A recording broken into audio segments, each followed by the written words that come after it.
मुझे बहुत ही प्रसन्नता है कि मैं आज यहाँ हूँ और वो दो वजह से है। पहली वजह तो ये कि प्रधानमंत्री के आदेश से नीति आयोग का ये जिम्मेदारी बनी है, ये दायित्व बना है कि सारे जो एसडीजीज़ हैं उनकी कोऑर्डिनेशन, उनका इवैल्यूएशन और उनमें समन्वय करना और सारे मिनिस्ट्रीज़ का काम देखना ये नीति आयोग के जिम्मे में आया है। ये बहुत बड़ा काम है जिसको कि मेरे साथी अशोक जैन जो यहाँ बैठे हैं उसको बहुत भली भांति निभा रहे हैं। मुझे तो केवल महीने भर से कम हुआ है नीति आयोग में, तो अभी सीख रहा हूँ। तो एक तो ये वजह है कि ये एक सबके सामने हमें नीति आयोग का अपना काम प्रस्तुत करने की मौका मिला। और दूसरी जो ख़ास वजह है वो ये है कि अब ये शायद ऐसी गोष्ठियों से ये बात शायद आगे बढ़ेगी कि अर्थशास्त्र सिर्फ पाश्चात्य ही तरीके से नहीं हो सकता और बाकी काम हिंदुस्तानी तरीके से हों।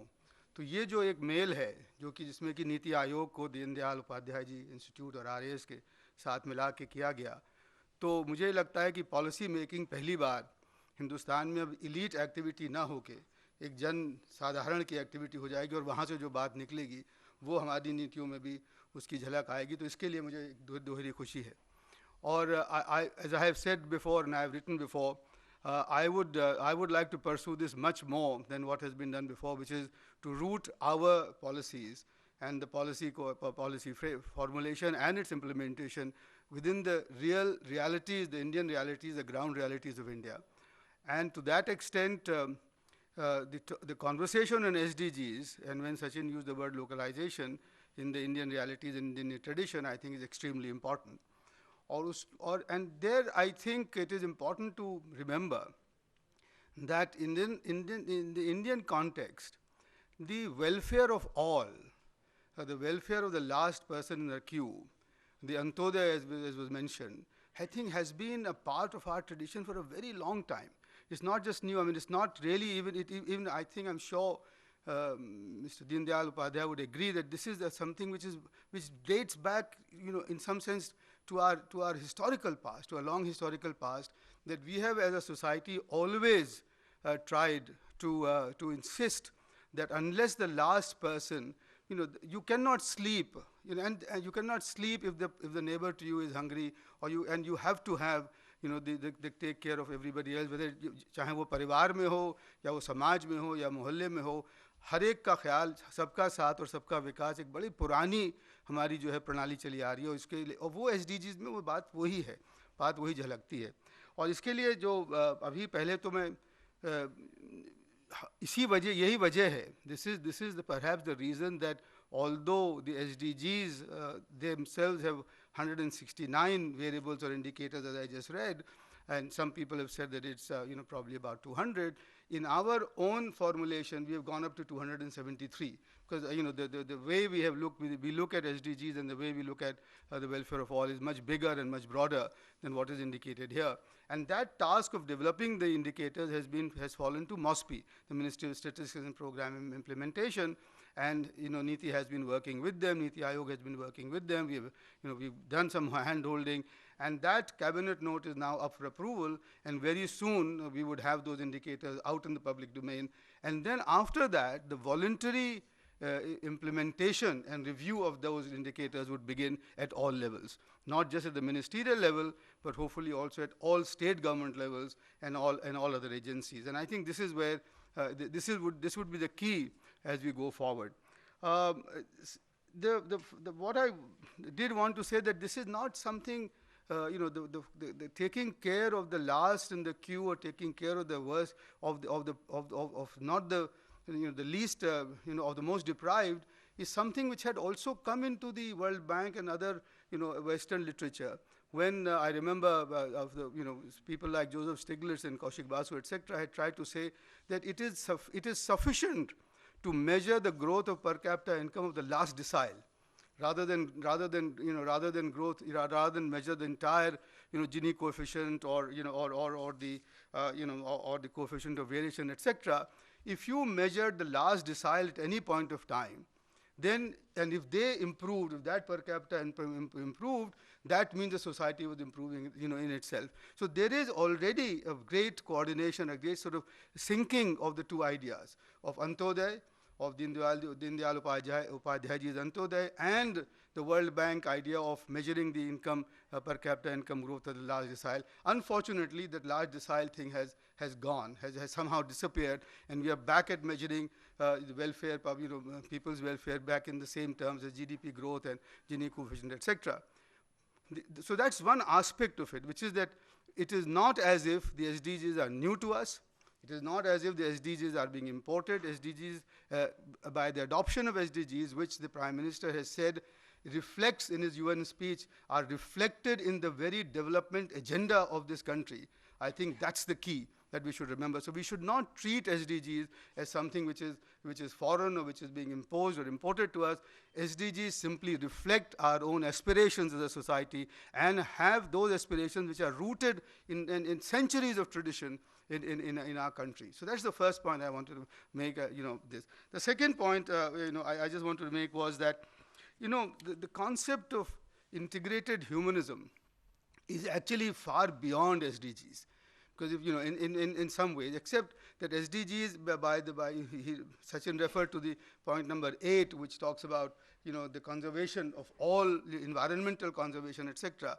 And you know that in Indian traditions, the concept of Vasudhaiv Kutumbakam denies the Marxist concept of the final contradiction between man and nature.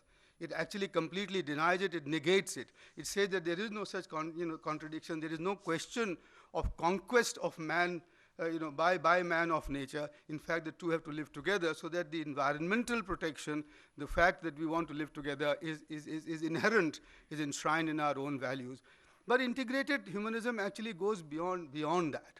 Integrated humanism actually goes beyond the physical material realities to the adhyatmic, to the spiritual, to taking care of our holistic development, of which in our traditions, in most traditions, in most religious and spiritual traditions actually, it's taken for granted that man is not simply, bread and loaves and what he eats. It is beyond that. That, I'm afraid, is still, it will take a while before SDGs come to that level. And I must confess that India could give to the world this much bigger concept of integrated humanism and take SDGs towards that. But as I was discussing with some friends here, that perhaps that might become छोटे मुंह बड़ी बात at this point of time. कि अगर हम लोग अभी बात करने लगे आत्मा और आध्यात्मिकता और अपने योग की और आत्मा का योग परमात्मा से वगैरह वगैरह, तो लोगों को ये लगेगा कि शरीर का तो ज़रूरत पूरी कर नहीं पा रहे हम लोग और बात इसकी कर रहे हैं. तो मेरा ख्याल है, मेरे विचार में, अभी अगर हम लोग अपनी नज़र, अपना फोकस अपने ज़रूरत पे रखें कि कैसे जो हमारा जो सबसे गरीब हमारा जो समुदाय है उसको हम कैसे उठा सकें, कैसे हमारा जो एनवायरनमेंट है उसका हम प्रोटेक्ट कर सकें, और कैसे हम इस बात की पूरी भरसक कोशिश करें कि हम सब लोग उठ के जाएं, और जो हमारी इनइक्वालिटीज़ अब जो बढ़ रही हैं, ये बहुत खेद की बात है कि रीजनल इक्वालिटीज़ हमारे देश में बढ़ी हैं, पर्सनल इनकम इक्वालिटीज़ बढ़ी हैं. इसको अगर हम करें तो ज़्यादा बेहतर होगा. मैं बात अपनी यहीं समाप्त करता हूँ. मुझे बहुत खुशी है कि हमारे बीच में आप सब लोग आए हैं और इतने माननीय लोग आए हैं हमारे बीच में, और मैं उम्मीद करता हूँ कि आज ये पूरे दिन हमारी चर्चा बहुत ही अच्छी रहेगी. बहुत बहुत धन्यवाद. Thanks a lot, Dr. Rajiv Kumar. Now I have great pleasure in inviting Ram Madhav ji. He needs no introduction at all to this audience.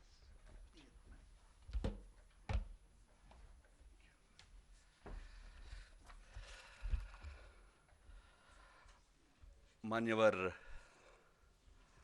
संस्कृति विभाग के राज्य मंत्री डॉक्टर महेश शर्मा जी, आमतौर पर उनको संस्कृति राज्य मंत्री कहते हैं, संस्कृति को एक राज्य बना देते हम. Doctor Rajiv Kumar ji, Sachin ji, Atul ji, all the eminent participants in this two-day seminar on the SDGs, trying to connect them with a much bigger and much wider concept of integral humanism. In fact, I appreciate the point made by Dr. Rajiv Kumar that integral humanism is a much wider concept. It's not just limited to SDGs. It includes SDGs, but much more than that. And all the other friends present in the audience. Mitron, through the day today, we are going to explore the various dimensions of this great concept called integral humanism.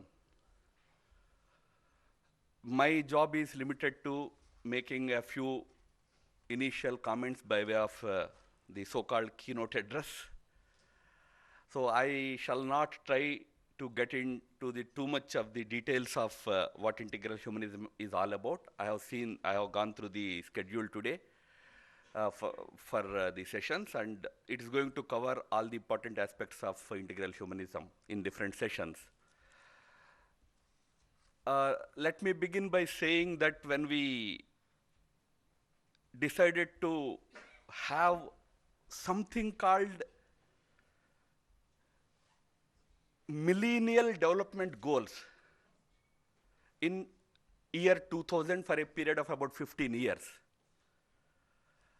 that itself showed something very important about the previous century.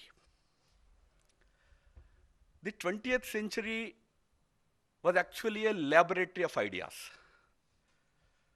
आप एक बार उस century का 100 year span देखेंगे, you have seen totalitarian regimes, you have seen dictators, you have seen monarchs,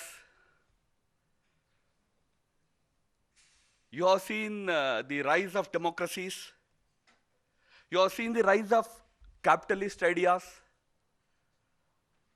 you have seen the rise and demise of communist ideologies.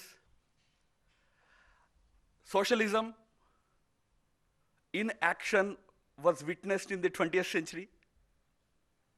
20th century, in a way, had become a laboratory of ideas for the mankind. We have experimented with all the different kinds of ideas that were available, that were the products of the genius of man. But at the end of it, we decided that with all these ideas in place, all of them being experimented, at the end of the day, we decided that the basic things are not being addressed. What are MDGs? MDGs were so basic for human life that you are talking about free from hunger, free from malaria. These are basic things. Man should be happy, man should be healthy, man should have his full stomach. Something was wrong with all those ideas that were experimented in the 20th century, friends. That is one important lesson that we all have to draw from the experiments of the 20th century, that although they were all important experiments, they were championed by big people, eminent people, something was missing in them. That something was missing in all those ideas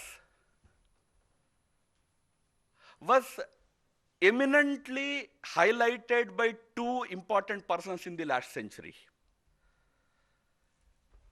One of them was a French Catholic philosopher, Jacques Maritain. In fact, Jacques was the first person to talk against the existing models, whether it was a totalitarian dictatorship or the communist regimes or the socialist models, by saying that in this, man as an integral entity is missing.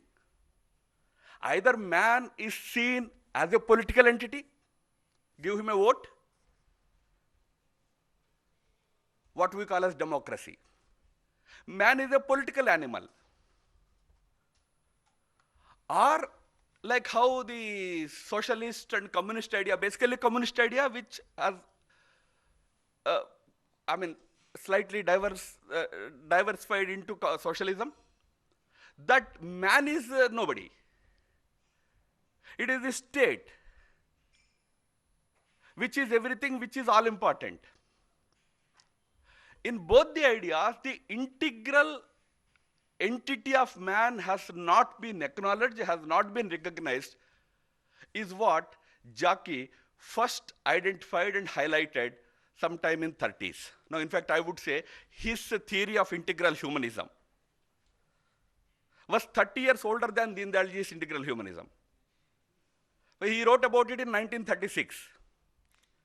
He also took the contemporary socio-political reality into account while propounding his theory of integral man.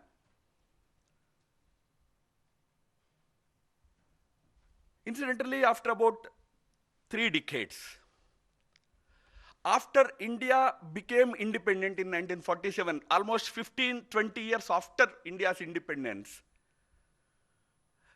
Deen Dayal Upadhyay also had highlighted the same thing, stating that all the existing models in the world, they are very compartmentalized. They are addressing only one part of the problem. They are not looking at the whole. We need to look at the whole as one. In that whole, man is at the epicenter. But the thinking has to be integrated. It cannot be in compartments. Man is separate,